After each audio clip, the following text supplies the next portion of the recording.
Bonjour à tous, c'est Jamais Bluff pour Best Kicker et je vais entamer une nouvelle série de vidéos qui va être basée sur un livre que j'ai lu cet été et qui s'appelle Easy Game, donc de Andrew Steinman, Matt Coletta et Steve Cesaro. Donc déjà tout d'abord, je suis désolé pour la qualité sonore qui va pas être terrible. Mon micro s'est cassé, donc j'ai dû ressortir le vieux micro qui est de mauvaise qualité. Donc je vais changer ça cette semaine et réinvestir dans un micro correct. Donc dans cette série de vidéos, je vais vous présenter le livre, l'ebook Easy Game, que vous pouvez trouver sur internet en cherchant un peu sur Google, en tapant le nom du livre plus les auteurs, en rajoutant le mot-clé poker.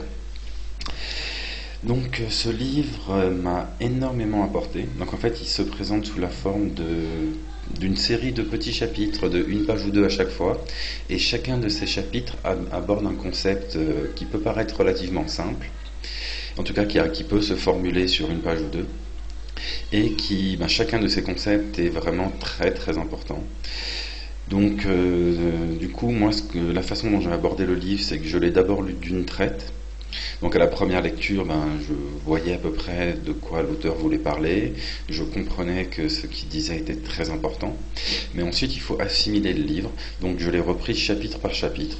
Donc je lisais un chapitre pendant un jour ou deux en y réfléchissant, et après je passais au suivant et j'ai recommencé à le relire plusieurs fois. Donc j'en suis déjà à ma troisième ou quatrième lecture, et j'en suis qu'à même pas la moitié du bouquin en fait d'acquis. Donc le livre se présente sous la forme de deux petits e-books en fait. Le premier e-book aborde des thèmes que l'auteur qualifie de simples en fait, qui sont les bases pour comprendre la deuxième partie du livre. Donc je vais vous montrer le plan de la première partie du bouquin. Donc voilà les thèmes qu'il aborde, donc les thèmes basiques qu'il aborde durant toute la première partie du livre. Donc dans cette vidéo, nous allons aborder le premier chapitre, The Reason for Betting. Et dans le second tome, donc je vais vous présenter le plan du second tome aussi. Donc voilà, donc je vous laisse mettre sur pause et lire le plan tranquillement. Donc voilà. Donc aujourd'hui nous allons aborder le premier chapitre du livre qui s'appelle Les raisons pour miser.